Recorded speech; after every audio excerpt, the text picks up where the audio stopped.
నమస్కారం దూరదర్శన్ వార్తలకు స్వాగతం నేను శ్రీదేవి ముందుగా ముఖ్యాంశాలు చూద్దాం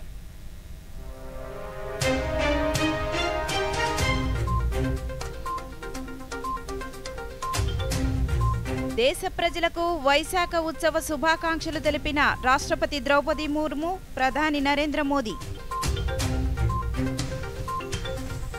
అనకాపల్లి జిల్లా కైలాసపట్నంలో జరిగిన అగ్ని ప్రమాదంలో మృతులకు 15 లక్షల ఎక్స్గ్రేషియా ప్రకటించిన రాష్ట్ర ప్రభుత్వం మంగళగిరిలో 100 పడకల ఆసుపత్రికి భూమి పూజ చేసిన మంత్రి నారా లోకేష్ నియోజకవర్గానికో 100 పడకల ఆసుపత్రి నిర్మించడమే ప్రభుత్వ లక్ష్యమని స్పష్టీకరణ రేపు హర్యానాలో పర్యటించనున్న ప్రధాని నరేంద్ర మోదీ హిసార్ నుంచి అయోధ్యకు వాణిజ్య విమాన సేవలకు శ్రీకారం ఇక వివరాలు అనకాపల్లి జిల్లాలోని కైలాసపట్నంలో బాణసంచా కేంద్రంలో ఈరోజు జరిగిన ప్రమాద ఘటనపై ప్రధానమంత్రి నరేంద్ర మోదీ విచారం వ్యక్తం చేశారు. ఈ ప్రమాదంలో మృతి చెందిన కుటుంబాలకు ప్రధానమంత్రి జాతీయ సహాయ నిధి నుండి 2 లక్షల ఎక్స్గ్రేషియా ప్రకటించారు. క్షతగాత్రులకు 50,000 రూపాయల పరిహారం ప్రకటించారు.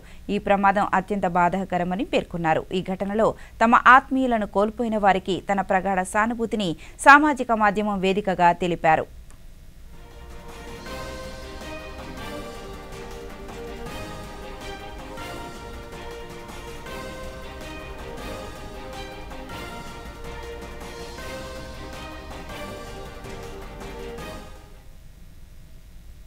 అనకాపల్లి జిల్లా కోటఊరట్ల మండలం కైలాసపట్నం బాణసంచా తయారీ కేంద్రంలో జరిగిన భారీ అగ్ని ప్రమాద విషాదంపై సీఎం చంద్రబాబు నాయుడు తీవ్ర దిగ్భ్రాంతి వ్యక్తం చేశారు. హోంమంత్రి అనిత, కలెక్టర్, ఎస్పీలతో ఆయన ఫోన్లో మాట్లాడి బాధితుల పరిస్థితిని అడిగి తెలుసుకున్నారు. క్షతగాత్రుల ఆరోగ్య పరిస్థితి గురించి అధికారులు సీఎంకు వివరించారు. బాధితులకు ప్రభుత్వం అన్ని విధాలుగా అండగా ఉంటుందని ముఖ్యమంత్రి సామాజిక మాధ్యమంలో తెలిపారు.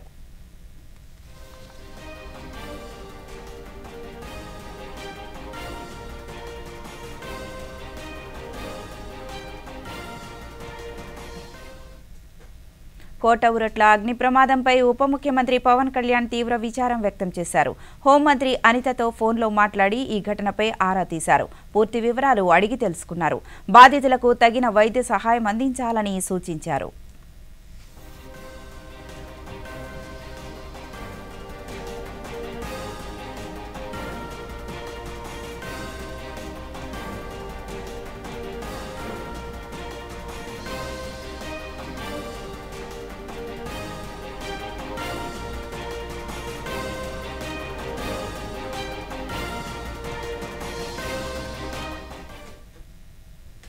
అనకాపల్లి జిల్లా కోటఊరట్ల మండలం కైలాసపట్నం గ్రామంలో మందుగుండు సామగ్రి తయారీ గోడౌన్లో సంభవించిన అగ్ని ప్రమాదంలో అక్కడ పనిచేస్తున్న 8 మంది కార్మికులు మృతి చెందడంతో పాటు సుమారు 10 మందికి తీవ్ర గాయాలయ్యాయి.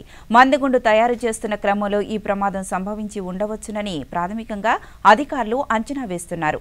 ఘటనా స్థలంలో గాయపడిన వారిని హుటాహుటిన వైద్య సేవ నిమిత్తం ఆసుపత్రికి తరలించారు.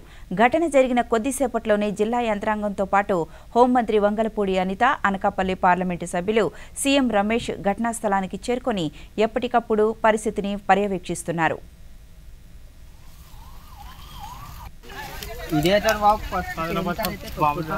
చౌడవాడ నుంచి ఒకరు, అదేవిధంగా రాజపేట నుంచి గ్రామం నుంచి కూడా చనిపోయిన వాళ్ళు ఉన్నారు. చాలా దురదృష్టకరమైన సంఘటన. ఈరోజు యాక్చువల్గా ఫైర్కి సంబంధించి ఏదైనా యాక్సిడెంట్ జరిగితే యాక్సిడెంట్ పరంగా మనం ఒక 5 లక్షల రూపీస్ ఎప్పుడు కూడా ఎక్స్ప్రెషన్ ఇస్తాం. కానీ ఇప్పుడు అది కాకుండా ఇప్పుడు కంపెనీస్ నుంచి లేకపోతే ఎవరో వస్తారు, కంపెనీ వాళ్ళు చేస్తారు అనడానికి ఈ కంపెనీ సంగతి కూడా మీ అందరికీ కూడా తెలుసు. ఇది కూడా చాలా ఆశ్చర్యకర సంఘటన, అన్ఫార్చునేట్లీ జరిగిన సంఘటన. ఇప్పుడు ఎంపీ గారు, మేము అందరం కూడా సీఎం గారితో అందరితో రిక్వెస్ట్ చేశాము. అదేవిధంగా గౌరవ డిప్యూటీ సీఎం గారు కూడా ఈ సంఘటన మీద ఆరా తీయడం జరిగింది, ఫోన్ చేసి ఆరా తీయడం జరిగింది. నారా లోకేష్ బాబు గారు కూడా ఇందులో ఏం జరిగిందన్నది ఆరా తీసి వాళ్ళ సానుభూతిని కూడా వ్యక్తం చేయడం జరిగింది, వాళ్ళ విచారం వ్యక్తం చేయడం. ఇప్పుడు గవర్నమెంట్ నుంచి కూడా ప్రతి కుటుంబానికి కూడా 15 లక్షల రూపాయలు, అంటే రెగ్యులర్గా ఇచ్చేదానికన్నా ఒక 3 టైమ్స్ ఎక్స్ట్రా 15 లక్షల రూపాయలు ఈరోజు ఎక్స్గ్రేషియా ఇవ్వడానికి కూడా గవర్నమెంట్ సిద్ధం. ప్రతిరోజు కంపల్సరీగా 15 మంది వర్క్ చేస్తారంట. ఆ 15 మందిలో 15 మంది రోజు రారండి, ఒక్కొక్కసారి 2-3 ఆబ్సెంట్ అవుతుంటారు. మర్లకోట నుంచి వచ్చిన వాళ్ళు 2-3 ఉన్నారు. వాళ్ళు కూడా ఏదో డబ్బులు పేమెంట్స్ విషయంలో బయట ఉన్నారు. సో ఈ యాక్సిడెంట్ జరిగేసరికి వాళ్ళందరూ కూడా కొంచెం డిస్పర్స్ అయ్యారు. ఫైర్కి ఎక్కడ ఇబ్బంది రాకుండా చూసుకునే యంత్రాలు అన్నీ కూడా కనిపిస్తున్నాయి ప్రాథమికంగా. అయితే దానికి కూడా ఇంకొంచెం డీటెయిల్గా కూడా ఎంక్వైరీ. క్షతగాత్రులకి ఇప్పుడు మెరుగైన వైద్య ఖర్చులన్నీ కూడా గవర్నమెంటే భరుస్తుంది. తర్వాత ఇక వైశాఖ మాస పర్వదినం సందర్భంగా రాష్ట్రపతి ద్రౌపది ముర్ము దేశ ప్రజలకు శుభాకాంక్షలు తెలిపారు. ఈ పండుగ దేశాభివృద్ధికి అంకిత భావంతో పనిచేయడానికి ప్రజలను ప్రేరేపిస్తుందని అభివర్ణించారు. పండుగ కొత్త ఆశ, ఆనందాన్ని తీసుకురావాలని రాష్ట్రపతి ముర్ము సామాజిక మాధ్యమం ఎక్స్ వేదికగా ఆకాంక్షించారు.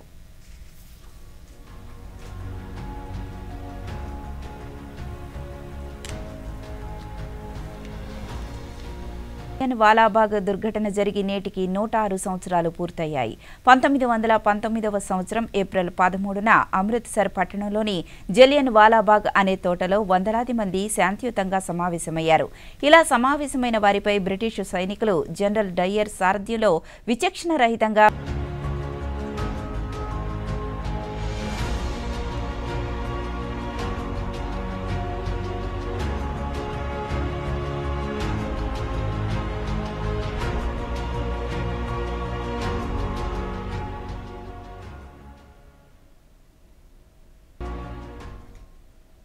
జలియన్ వాలాబాగ్ సంస్మరణ దినం సందర్భంగా రాష్ట్రపతి ద్రౌపది ముర్ము అమరులకు ఘన నివాళులర్పించారు. జలియన్ వాలాబాగ్లో మాతృభూమి కోసం సర్వస్వం త్యాగం చేసిన సమరయోధులందరికీ హృదయపూర్వక నివాళి అంటూ సామాజిక మాధ్యమం ఎక్స్లో వెల్లడించారు. స్వరాజ్యం కోసం ప్రాణాలొదిలిన యోధుల స్థానం దేశ ప్రజల హృదయాల్లో చిరస్థాయిగా నిలిచిపోతుందని ముర్ము కొనియాడారు.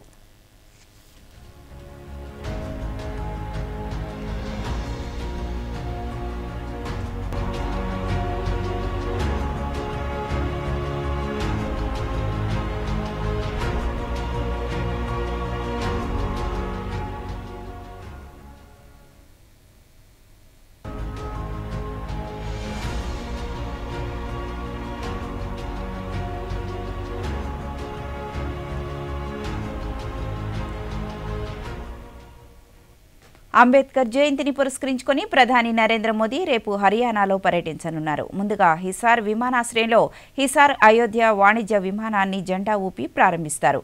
కొత్త టెర్మినల్ భవనానికి శంకుస్థాపన చేస్తారు. అనంతరం బహిరంగ సభలో ప్రసంగిస్తారు. ఆ తదుపరి యమునా నగర్లో అభివృద్ధి ప్రాజెక్టులను ప్రధాని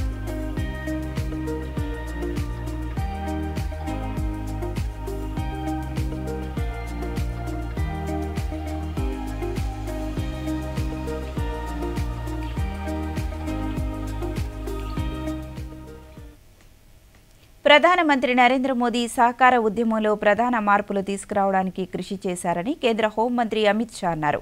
మధ్యప్రదేశ్లోని భోపాల్లో జాతీయ సహకార సమావేశంలో పాల్గొన్న ఆయన మధ్యప్రదేశ్ రాష్ట్రం వ్యవసాయం, పశుసంవర్ధక రంగాలలో అపారమైన సామర్థ్యాన్ని కలిగి ఉందని అమిత్ షా పేర్కొన్నారు.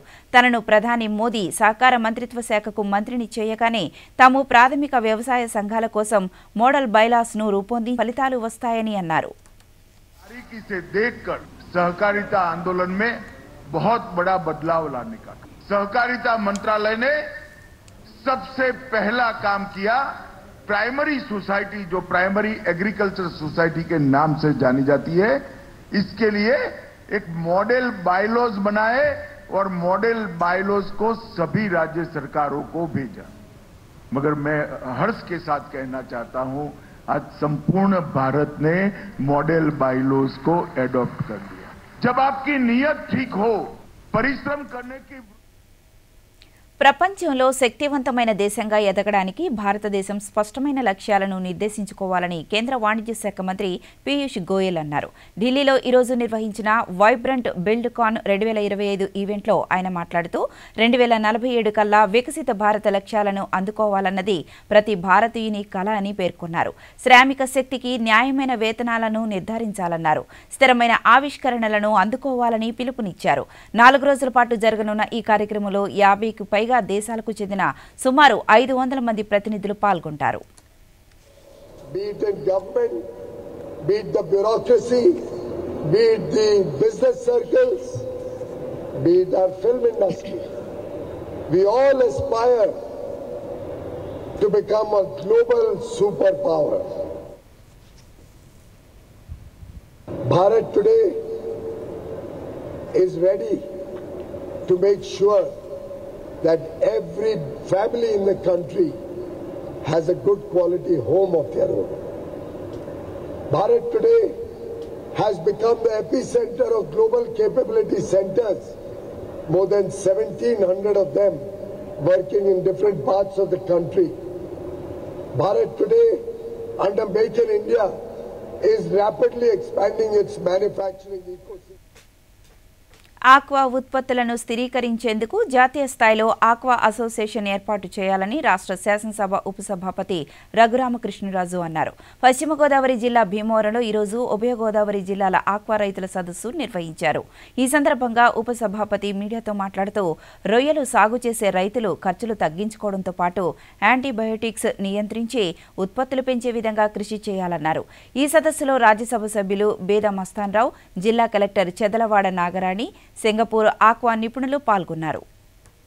మనకు ఆల్మోస్ట్ 30-35 రూపాయలు కిలోకి కలిసి వస్తుంది. సో కాబట్టి ఆయన కూడా ముందుకు వచ్చి ఆ ఫీడ్ని కూడా ఆఫర్ చేయడం జరిగింది. ఇంకా ఎవరైనా 36 కూడా చేసుకోవాలి అనుకుంటే ఆ ప్లాంట్ లో మ్యానుఫ్యాక్చరింగ్ కూడా చేసుకునే విధంగా ఒక లైన్ కూడా ఇస్తా అన్నారు. కాబట్టి ఈ చర్యల వలన డెఫినెట్ గా ఫీడ్ ప్రైసెస్ కూడా రైతులకి అందుబాటులోకి ఖచ్చితంగా వస్తుంది. అలాగే 15 రోజులకి ఒకసారి ఏదైతే మనం సూచించమని చెప్పి వాళ్ళందరికీ చెప్తాం.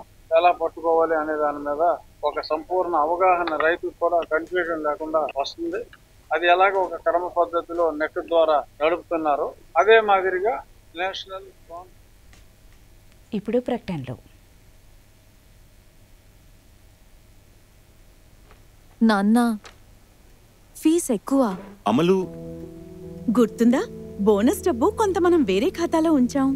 2 ఏళ్ల నుంచి ఖాతాలో ఏ లావాదేవీ జరగలేదు. అది ఇనాపరేటివ్ అయిపోయి ఉండొచ్చు. అయితే ఇప్పుడు బ్యాంక్ వెళ్ళి లేదా వీడియో కేవైసీతో కేవైసీ అప్డేట్ చేయించండి. ఖాతా అవుతుంది యాక్టివ్, పూర్తిగా ఫ్రీ. పదా ఎక్కడికి? అడ్మిషన్ కోసం. ఖాతా యాక్టివ్ అయ్యింది. ఆర్బీఐ అంటుంది తెలివిగా ఆలోచించండి, అప్రమత్తంగా ఉండండి. తిరిగి వివరాల్లోకి వెళితే మచిలీపట్నంను మహానగరంగా తీర్చిదిద్దేందుకు బృహత్తర ప్రణాళికలు రూపొందించామని, ఈ అభివృద్ధిలో ప్రజలందరూ భాగస్వామ్యం కావాలని మంత్రి కొల్లు రవీంద్ర పిలుపునిచ్చారు. స్థానిక జెడ్పీ కన్వెన్షన్ హాల్లో నిర్వహించిన ఆత్మీయ సమావేశంలో మచిలీపట్నం అభివృద్ధికి రూపొందించిన ప్రణాళికలను వివరించారు. ఈ సందర్భంగా ఆయన మాట్లాడుతూ కేంద్ర ప్రభుత్వ పథకం స్వదేశీ దర్శన్ ద్వారా 150 కోట్ల రూపాయలతో నగరాన్ని అభివృద్ధి చేయనున్నట్లు తెలిపారు. చరిత్ర కలిగిన నగరం. దాదాపు 700-800 సంవత్సరాల క్రితమే ఒక పోర్ట్ సిటీగా వెలుగు విరిగినటువంటి ప్రాంతం మచిలీపట్నం ప్రాంతం. తర్వాత జరిగినటువంటి పరిణామాల్లో ప్రాముఖ్యతను కోల్పోతూ చాలా దిగువకి వెళ్ళిపోయినటువంటి సందర్భం ఉంది.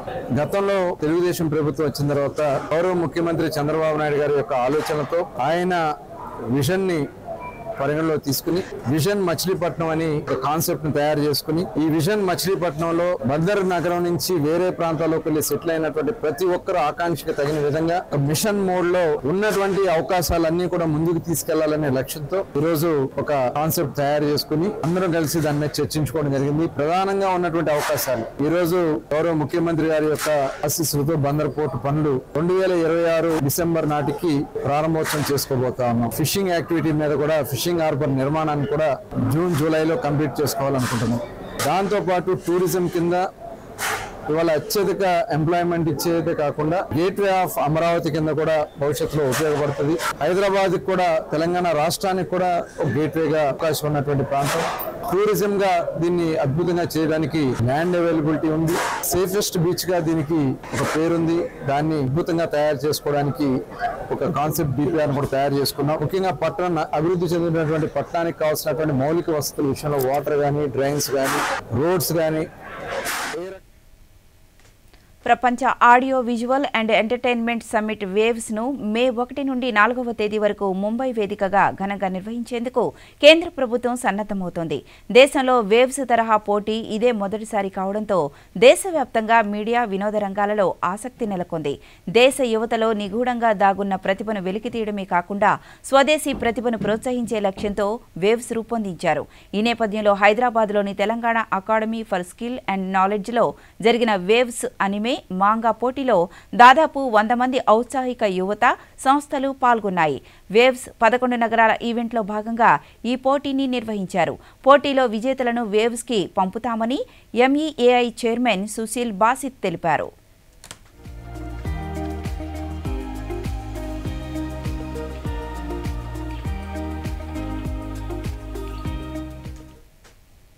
తిరుమల తిరుపతి దేవస్థానం చైర్మన్ బీఆర్ నాయుడు తిరుపతిలోని గోశాలను ఈరోజు సందర్శించారు. ఈ సందర్భంగా ఆయన మీడియాతో మాట్లాడుతూ గోశాలలో గోవులు మరణించాయంటూ చేస్తున్న దుష్ప్రచారంలో నిజం లేదన్నారు. గోమాతను పూజిస్తూ సంరక్షిస్తున్నామని తెలిపారు.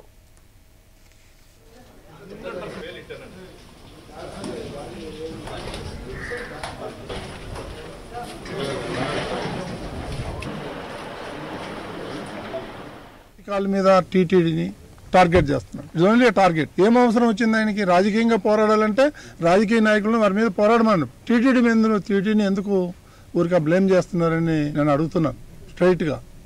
అదేవిధంగా మేము వచ్చి 5 నెలల పైన అవుతుంది. ఏ ఐటమ్ తీసుకున్నా దాంట్లో స్కామ్. ఇది ఉంది ఇది లేదని కాదు, ప్రతిదీ ఐటమ్, ప్రతిదీ కమిషన్ తీసుకున్నాడు. పోతా 1600 కోట్ల రూపాయలు ఈ ఇంజనీరింగ్ వర్క్స్కి ఇచ్చేది. టీటీడీ చైర్మన్ కాదు, కమిషన్ల చైర్మన్. ఆయన ఈరోజు మా మీద బురదగలేదు. ఎక్స్పైర్ అయిపోయిన మెడిసిన్ ఆవులకి ఇచ్చాడు, దానా పురుగులు పట్టింది ఇచ్చాడు. ఎప్పుడు వచ్చిన పాపాను పోలేదు ఆయన. కొన్ని సహజంగా మరణించే ఆవులు ఉంటాయి, ఆరోగ్యం బాగాలేకుండా కొన్ని ఉంటాయి, వృద్ధాప్యం వచ్చిన ఆవులు చనిపోతా ఉంటాయి. టీటీడీ నిర్లక్ష్యం అయితే లేదు, 100కి 100 నేను చెప్పగలుగుతాను ధైర్యంగా. కాబట్టి ఇవన్నీ ఆయన మానుకుంటే బెటర్. ప్రభుత్వం చాలా నక్సల్ ఉద్యమాన్ని పూర్తి స్థాయిలో నిర్మూలించడంలో కేంద్రం పక్కా ప్రణాళికతో ముందుకెళ్తోందని కేంద్ర గనుల శాఖ మంత్రి జి కిషన్ రెడ్డి స్పష్టం చేశారు. వామపక్ష అతివాదాన్ని పూర్తిగా నిర్మూలించేందుకు ప్రధానమంత్రి నరేంద్ర మోదీ నేతృత్వంలోని కేంద్ర ప్రభుత్వం జీరో టాలరెన్స్ పాలసీతో పనిచేస్తుందని వివరించారు. 2 రోజుల ఛత్తీస్గఢ్ పర్యటనలో భాగంగా ఆ రాష్ట్రంలో ఖనిజ వనరుల అన్వేషణ, అధునాతన సాంకేతికతతో గనుల గుర్తింపు, వాటిని అభివృద్ధి చేయడం వంటి అంశాలపై సమీక్షించారు. ఖనిజ వనరుల ద్వారా దేశ అభివృద్ధిని సాధించడంతో పాటు ఆయా ప్రాంతాల ప్రజల సంక్షేమాన్ని సంరక్షించడమే కేంద్ర ప్రభుత్వ లక్ష్యమని పేర్కొన్నారు. पॉलिटिक्स देखते हुए क्रिटिकल मिनरल सेल्फ सफिशिएंट होना चाहिए. अगर क्रिटिकल मिनरल आपके पास नहीं है, आपका सेलफोन प्रोडक्शन में भी बाधा हो सकता है. सेलफोन प्रोडक्शन से लेके आप स्पेस टेक्नोलॉजी तक हर जगह क्रिटिकल मिनरल चाहिए. सोलर पैनल से लेके ईवी व्हीकल्स तक सभी जगह क्रिटिकल मिनरल्स का जरूरत पड़ती है. और देश में सबसे बड़ा माइन ब्लॉक गेवरा है, उसके बाद कुसमुंदा है. उस 2 ब्लॉक्स के देश के लिए बहुत बड़ा कोल का कंट्रीब्यूशन करते हैं. 2 महीने जो भी गलत करते हैं एज पर लॉ एक्शन होते रहते हैं. ये नरेंद्र मोदी जी सरकार है भ्रष्टाचार के विषय पर. రాష్ట్ర వ్యాప్తంగా ప్రతి అసెంబ్లీ నియోజకవర్గంలో 100 పడకల ఆసుపత్రి నిర్మించడమే ప్రభుత్వ లక్ష్యమని ఐటీ విద్యాశాఖ మంత్రి నారా లోకేష్ స్పష్టం చేశారు. మంగళగిరిలో 100 పడకల ఆసుపత్రికి మంత్రి కందుల దుర్గేష్తో కలిసి లోకేష్ భూమి పూజ చేశారు. అనంతరం ఆయన మాట్లాడుతూ ఇప్పటిదాకా మంగళగిరి నియోజకవర్గంలో 3000 మందికి ఇంటి పట్టాలు ఇచ్చామన్నారు. ఎన్నికల ముందు ఇచ్చిన హామీ మేరకు మంగళగిరిలో 100 పడకల ఆసుపత్రికి శ్రీకారం చుట్టామన్నారు. అత్యాధునిక వసతులతో ఏడాదిలోగా ఆసుపత్రి నిర్మాణం పూర్తయ్యేలా ప్రణాళిక రూపొందించామన్నారు.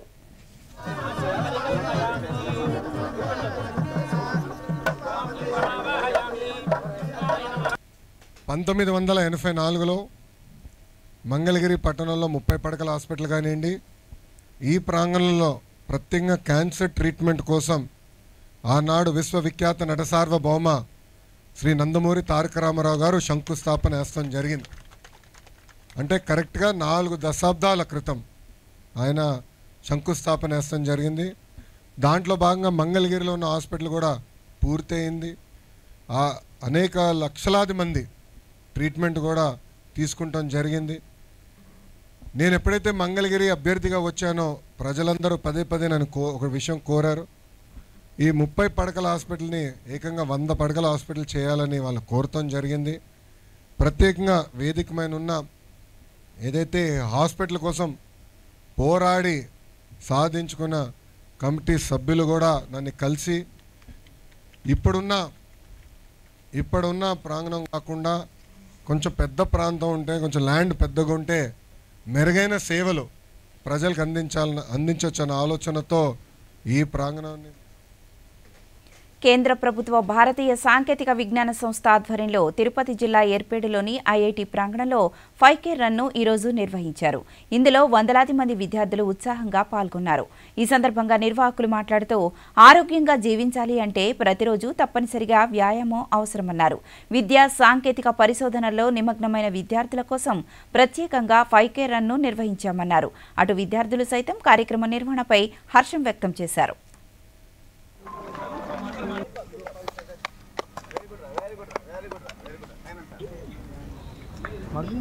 నేను తిరుపతి ఐఐటి క్యాంపస్ లో 5K రన్ లో పాల్గొన్నాను. దాంట్లో నేను ఫస్ట్ ప్లేస్ వచ్చాను. కరోనా తర్వాత నాకు తెలిసిన కాంపిటీషన్ లో 5K run Tirupati IIT campus లో జరిగిన దాంట్లో నేను ఆ మహిళా విభాగంలో ఫస్ట్ ప్లేస్ వచ్చాను. నాకు ఫస్ట్ ప్లేస్ వచ్చిన దానికి నేను చాలా హ్యాపీ ఫీల్ అవుతున్నాను. నన్ను ట్రైన్ చేసేది మొత్తం మా నాన్నే. మా నాన్న నన్ను ట్రైన్ చేయడం వల్లే నేను ఈ పొజిషన్కి వచ్చాను. తిరుపతి ఐఐటి క్యాంపస్లో 5K రన్ పార్టిసిపేట్ చేశాను. దాని ఫస్ట్ ప్లేస్ కొట్టాను. And I'm so happy. I'm professional athlete. 800 meters 1500 meters and నేను చాలా హ్యాపీగా ఉన్నాను. ఈరోజు ఫిట్నెస్ అనేది చాలా ఇంపార్టెంట్ అందరికీ. మన కమ్యూనిటీలో ఫిట్నెస్ని ప్రమోట్ చేయడానికి ఇంచుమించు ఒక 200 పార్టిసిపెంట్స్ అరౌండ్ తిరుపతి పార్టిసిపేట్ చేయడం జరిగింది. ఇది మేము సెకండ్ టైం ఆర్గనైజ్ చేస్తున్నాం. ఇది దాని ముఖ్య ఉద్దేశం ఏంటంటే మన కోవిడ్ తర్వాత మనము మన ఫిట్నెస్ ఇంపార్టెన్స్ తెలియజేయడం అందరికీ తెలిసింది. ఆంధ్రప్రదేశ్లో మే 12 నుంచి ఇంటర్మీడియట్ అడ్వాన్స్డ్ సప్లిమెంటరీ పరీక్షలు నిర్వహించనున్నట్లు ఇంటర్ బోర్డు ప్రకటించింది. ఇంటర్ ప్రథమ ద్వితీయ సంవత్సరం విద్యార్థులకు మే 12 నుంచి 20 వరకు పరీక్షలు నిర్వహించనున్నారు. ప్రాక్టికల్ పరీక్షలు మే 28 నుంచి జూన్ 1 వరకు జరగనున్నాయి. ఎథిక్స్ అండ్ హ్యూమన్ వాల్యూస్ పరీక్ష జూన్ 4న, పర్యావరణ విద్య జూన్ 6న నిర్వహించనున్నారు.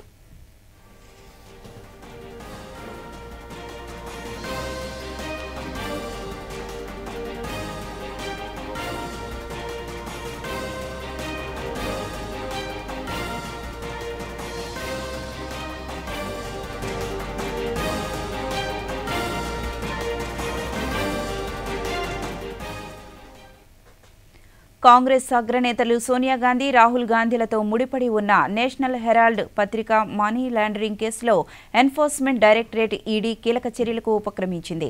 ఈ కేసులో 2023 నవంబర్లో జప్తు చేసిన అసోసియేటెడ్ జర్నల్స్ లిమిటెడ్కు చెందిన 661 కోట్ల రూపాయల విలువైన ఆస్తుల స్వాధీనానికి శుక్రవారం నోటీసులు జారీ చేసింది. ఆయా ఆస్తుల్లో ఉన్నవారు ఖాళీ చేయాలని ఆ నోటీసుల్లో స్పష్టం చేసింది. అద్దెకు ఉంటున్న వారు ఇక నుంచి తమకు ఆ మొత్తాన్ని చెల్లించాలని తెలిపింది.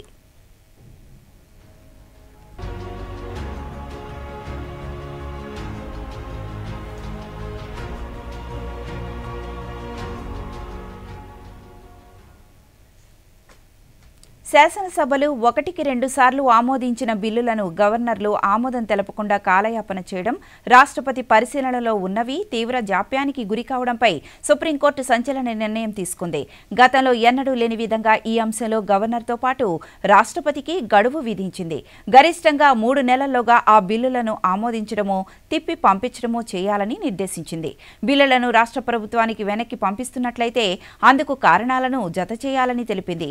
ఈ తీర్పు తర్వాత కూడా గవర్నర్లు బిల్లులపై జాప్యం చేస్తుంటే సర్వోన్నత న్యాయస్థానాన్ని నేరుగా ఆశ్రయించవచ్చునని, గవర్నర్ల నిష్క్రియ పర్వతం న్యాయ సమీక్ష పరిధిలోకి వస్తుందని స్పష్టం చేసింది. రాజ్యాంగ అధికరణం 142 ద్వారా అటువంటి సంపూర్ణ అధికారం సుప్రీంకోర్టుకు ఉందని justice JB Pardiwala, justice R Mahadevan ధర్మాసనం తేల్చి చెప్పింది.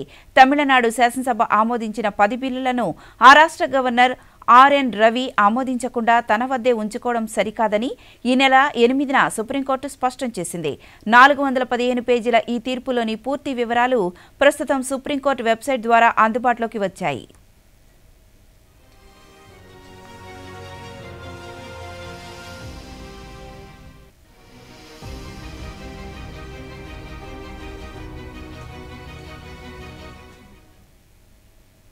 తమిళనాడులోని నాగపట్నం జిల్లా వేళాంగిణి వద్ద ఈస్టర్కు ముందు క్రైస్తవ సమాజం పామ్ సండే పర్వదినాన్ని నిర్వహించారు. వేలాది మంది భక్తులు గీతాలను ఆలపిస్తూ ఈ పవిత్ర యాత్రలో పాల్గొన్నారు. రోజు దేశం నలుమూలల నుంచే కాకుండా విదేశాల నుంచి వేలాది మంది భక్తులు హాజరవుతున్నారు. పామ్ సండే సందర్భంగా వేళాంగిణి చర్చిలో భక్తులు ఆలివ్ కొమ్మలను చేతుల్లో పట్టుకుని ప్రార్థనలు చేస్తూ ఊరేగింపుగా నడిచారు. అటు విజయవాడలోని గుణదల చర్చిలోనూ మట్టల ఆదివారాన్ని నిర్వహించారు. ఉదయం నుంచే వందలాది మంది భక్తులు భక్తి శ్రద్ధలతో గుణదల చేరుకున్నారు. ఊరేగింపు అనంతరం ఆలయానికి చేరుకుని ప్రత్యేక ప్రార్థనలు నిర్వహించారు.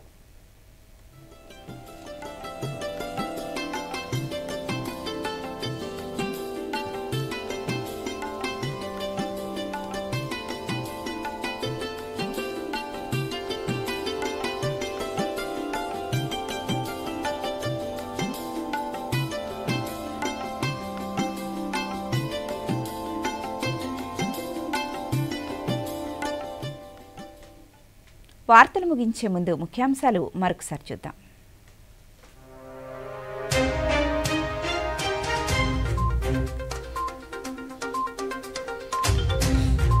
దేశ ప్రజలకు వైశాఖ ఉత్సవ శుభాకాంక్షలు తెలిపిన రాష్ట్రపతి ద్రౌపది ముర్ము, ప్రధాని నరేంద్ర మోదీ. అనకాపల్లి జిల్లా కైలాసపట్నంలో జరిగిన అగ్ని ప్రమాదంలో మృతులకు 15 లక్షల ఎక్స్గ్రేషియా ప్రకటించిన రాష్ట్ర ప్రభుత్వం.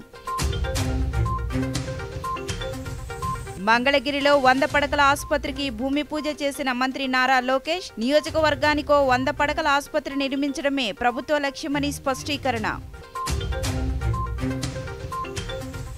రేపు హర్యానాలో పర్యటించనున్న ప్రధాని నరేంద్ర మోదీ, హిసార్ నుంచి అయోధ్యకు వాణిజ్య విమాన సేవలకు శ్రీకారం. ఈ వార్తలు ఇంతటితో సమాప్తం. నమస్కారం.